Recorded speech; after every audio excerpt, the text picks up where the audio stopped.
नाशिक जिल्ह्यातले काही पोलीस अधिकारी जे त्याच्या भक्तांच्या रांगेत उभे होते आणि ज्यांनी 1.5-2 वर्षांपासून हा गुन्हा नोंद होऊ दिला नाही, किंबहुना तो गुन्हा घेतला नाही, अशा काही अधिकाऱ्यांच्या बद्दल मी SITशी बोललीये आणि मला त्याच्यावरती फार वेगळं भाष्य करायची गरज नाही, कारण माझी अडचण अशी आहे, व्यक्ती बदनाम झाली तरी चालते पण संस्था बदनाम होता कामा नये.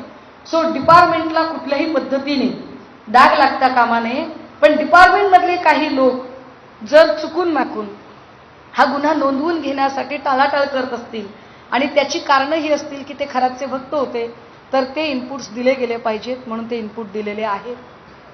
आम्ही अत्यंत स्वच्छपणे दीपक केसरकर आणि चाकणकर या दोघांचेही कॉल रेकॉर्ड तपासले जावेत अशी मागणी केली आहे.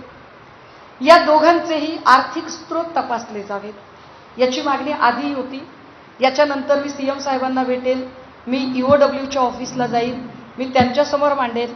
मी EOWच्या ऑफिसमध्ये जाण्याचं अजून एक कारण आपल्याला आत्ताच सांगितलं पाहिजे.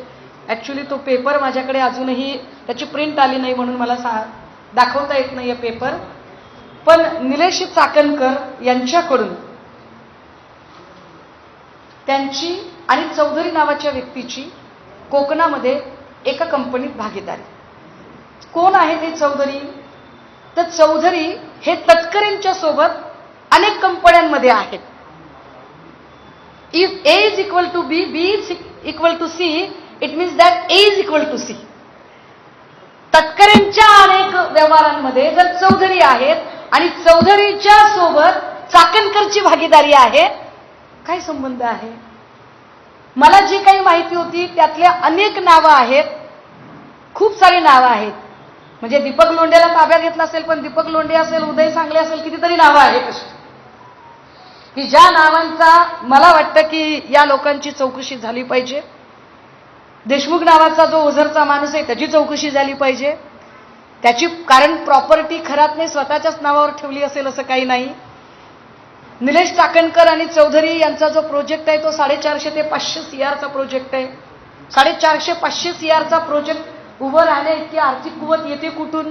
त्याच्यावर त्यांनी काय तो तपास करावा. त्याचे पेपर्स त्यांना हवे असतील ते पेपर्स मी त्यांना पाठवलेत.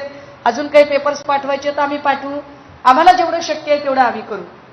परंतु ही सगळी जी कॉन्स्पिरसी आहे त्यावरती एकदा बोललं पाहिजे.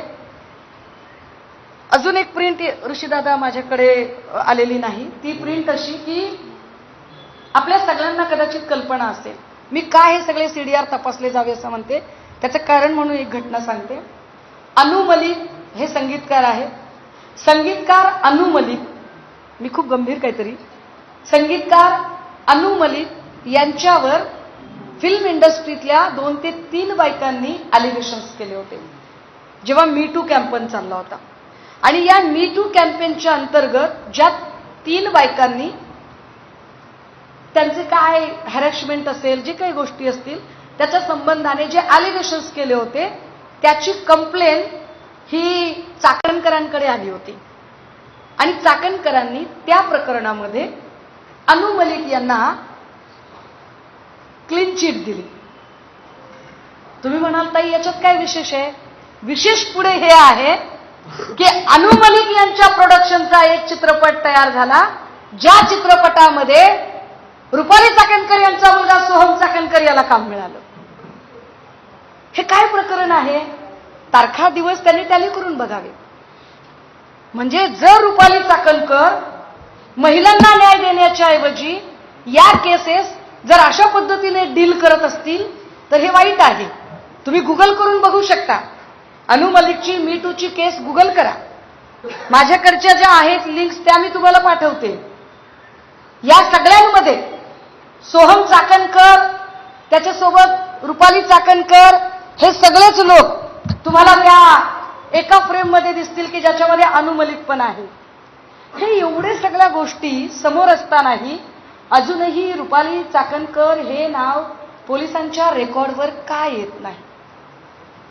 काय येत नाही की आम्ही इतक्या गोष्टी तुम्हाला सांगतोय तरीही अजूनही ते नाव रेकॉर्डवर येत नाही. प्रश्न फक्त एका महिलेचा नाही.